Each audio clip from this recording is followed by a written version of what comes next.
আসসালামু আলাইকুম প্রিয় শিক্ষার্থী, আশা করি সকলে ভালো আছো এবং সুস্থ আছো।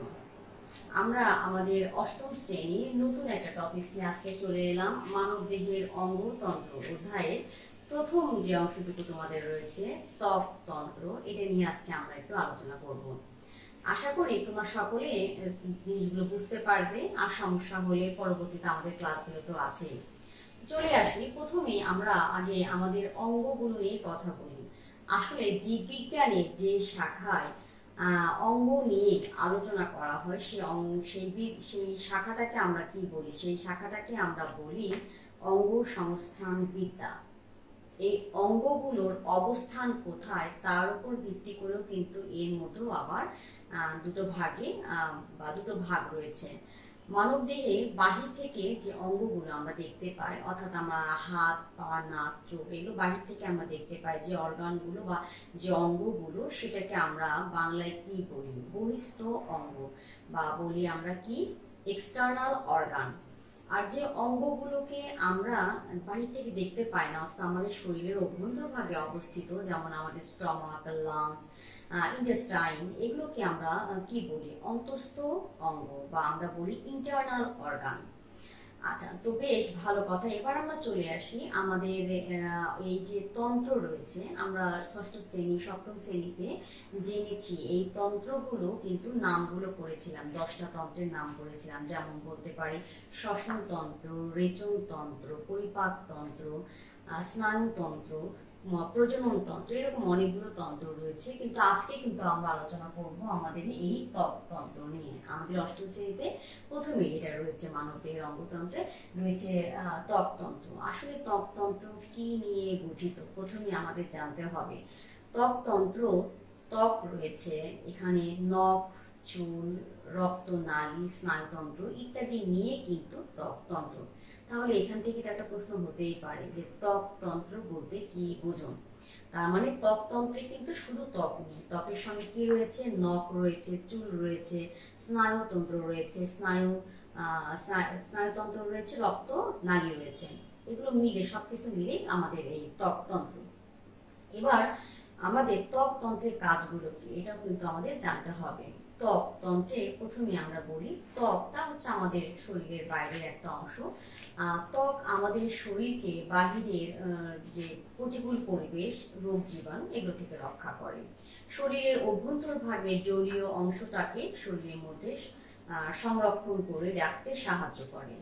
শরীরের তাপমাত্রা নিয়ন্ত্রণ করে আমাদের ত্বক।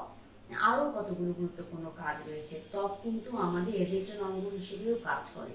এই যে শরীর থেকে ঘাম আমরা নিঃসৃত করি, ঘাম ঘেমে যায়, এই ঘামের সঙ্গে কিন্তু অনেক বজ্র পদার্থ আমার শরীর থেকে বের হয়, এটাও কিন্তু ত্বকের একটা কাজ। আরো রয়েছে কি, ভিটামিন ডি প্রস্তুত করে, যেটা আমাদের হাড়ের জন্য খুবই গুরুত্বপূর্ণ। তাহলে আমরা ত্বকের বা ত্বকতন্ত্রের কাজগুলো কিন্তু জেনে ফেললাম। আচ্ছা, এবার চলে আসি আমরা ত্বকতন্ত্রে যে ত্বকের যে বিভিন্ন অংশ রয়েছে। ত্বক বলতে আমরা কিন্তু একটা অংশটাকে বুঝি যে শরীরের বাইরে অবস্থিত, তা কিন্তু না। এটা একটা স্তর বাহির থেকে দেখা গেলেও আসলে কিন্তু ত্বক 3টি স্তরে কিন্তু বিভক্ত। কয়টি স্তর? 3টি স্তর। আমি স্তরগুলোর নাম একটা একটা করে বলছি, এদের কিছুটা বৈশিষ্ট্য বলার চেষ্টা করছি। ত্বকতন্ত্রের আমরা প্রথমে ত্বকের কথায় আসি।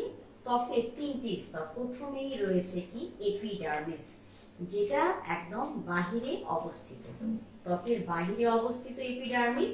এপিডার্মিসটা সাধারণত আমরা বলে থাকি মানুষের যে গায়ের যে বা ত্বকের যে বর্ণ আমরা বলি, ফর্সা, কালো, শ্যামলা, এই যে বর্ণি, এটা কিন্তু আসলে এপিডার্মিসটা দেখেই কিন্তু আমরা বলে থাকি বা নির্ধারণ করে থাকি। তাহলে এটা ত্বকের সবচেয়ে বাহিরের অংশ। এখানে কিন্তু চুল বা ছোট ছোট লোম থাকে আমাদের এপিডার্মিসে। তাহলে এপিডার্মিসটা আমাদের কিন্তু হয়ে গেল মোটামুটি, তাই না? যে এপিডার্মিসটা ত্বকের বাহিরের অংশ, যা দেখে আমরা ত্বকের বর্ণ আমরা নির্ধারণ করতে পারি। আর এখানে চুল বা লোম এখানে কিন্তু অবস্থান করে। এরপর চলে আসি ত্বকের দ্বিতীয় যে স্তর, সেটা হলো কি, ডার্মিস। হ্যাঁ, এপিডার্মিসের পরের স্তর নাম হলো ডার্মিস। এবং ডার্মিস স্তরটা কিন্তু ত্বকের যে 3টি স্তর রয়েছে তার মধ্যে সবচাইতে পুরু স্তর হলো ডার্মিস। এবং এই ডার্মিস স্তরে আমাদের তৈল গ্রন্থি বা তেল গ্রন্থি আর ঘর্ম গ্রন্থি থাকে, যা আমরা অনেকে বলি যে রোদে গেলে বা অনেকক্ষণ খুব হার্ড ওয়ার্ক করার পর তোমরা বলো যে মুখটা তেলতেলা হচ্ছে বা হাত পা সব তেলতেলা হয়ে যায়। এই গ্রন্থি থেকে নিঃসৃত তেলের কারণে কিন্তু এটা হয়ে থাকে। আর ঘামটাও কিন্তু এই ডার্মিস স্তরে কিন্তু এই গ্রন্থিটা থাকে, ঘর্ম গ্রন্থি আমরা যেটাকে বলে থাকি। এরপর চলে আসে আমরা হাইপোডার্মিস, যেটা ত্বকের একদম ভিতরের স্তর বা একদম ভিতরে থাকে যে স্তর। এটা কিন্তু মূলত আমরা জানি চর্বি দ্বারা গঠিত। আর এই স্তরটা কিন্তু আমাদের শরীরের টেম্পারেচারটাকে ঠিক রাখার ক্ষেত্রে, ত্বকের টেক্সচার বা ত্বকের গঠনের ক্ষেত্রে খুব গুরুত্বপূর্ণ ভূমিকা পালন করে।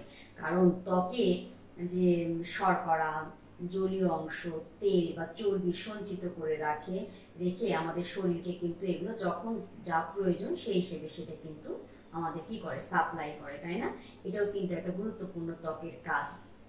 তাহলে আমাদের এখান থেকে একটা 5 মার্কের কোশ্চেন কিন্তু আমরা পেয়ে গেলাম। ত্বক কি, ত্বকে কয়টা স্তর সম্পর্কে আলোচনা করব।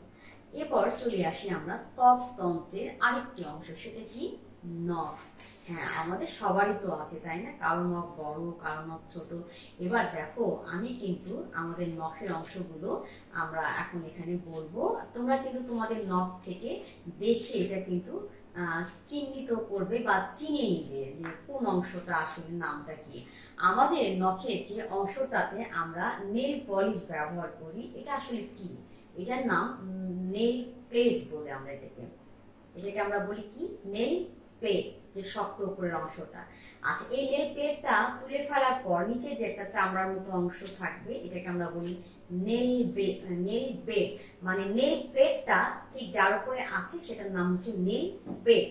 এরপর দেখো যে বর্ধিত অংশটা রয়েছে, ফ্রি এজ, এই অংশের না, ফ্রি এজ, এই অংশটা কিন্তু আমাদের বইতে কিন্তু লেখা নেই। যে অংশটা আমরা নেল কাটার দিয়ে কেটে ফেলে দিই, সেটা কিন্তু আমরা আমাদের বইতে কিন্তু দেওয়া নেই। নেল এডস নাম এটা হচ্ছে, এটা বর্ধিত অংশ। তারপর চলে আসে নখের গোড়া দিয়ে যে পাতলা একটা চামড়ার মতো অংশ রয়েছে, এটার নাম হচ্ছে কিউটিকল। নিচের একদম গোড়া দিয়ে যে অংশটা রয়েছে পাতলা চামড়ার মতো কিউটিকল। এরপর চলে আসি নখের গোড়ায় যে অংশটা আমাদের এই নখের অগ্রভাগটা, তো নেল প্লেটটাকে বৃদ্ধি হতে সাহায্য করছে, একদম গোড়া ভিতরে আছে, এটার নাম কি, ম্যাট্রিক্স।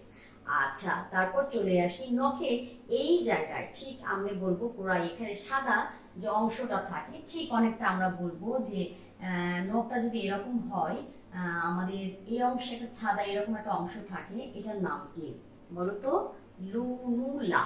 হ্যাঁ, এই অংশের নাম কি, লুনুলা। হ্যাঁ, এগুলো মনে রাখতে হবে। নখের বিভিন্ন অংশ এবং এদের নাম, এগুলো আমাদের লাগবে 2 মার্কের অনেক সময় কোশ্চেনে চলে আসে। একটা নখের বিভিন্ন অংশের নামগুলো লিখুন, তখন কিন্তু প্রত্যেকটা অংশ সঠিকভাবে লিখতে হবে। ঠিক আছে? তা আমি আশা করব তোমরা আমাদের এই ক্লাস থেকে তোমাদের গুরুত্বপূর্ণ ছোট ছোট জিনিসগুলো তোমরা জানতে পারবে। আর সমস্যা থাকলে পরবর্তী ক্লাসগুলো তো আছে। তো সবাই ভালো থাকবে, সুস্থ থাকবে।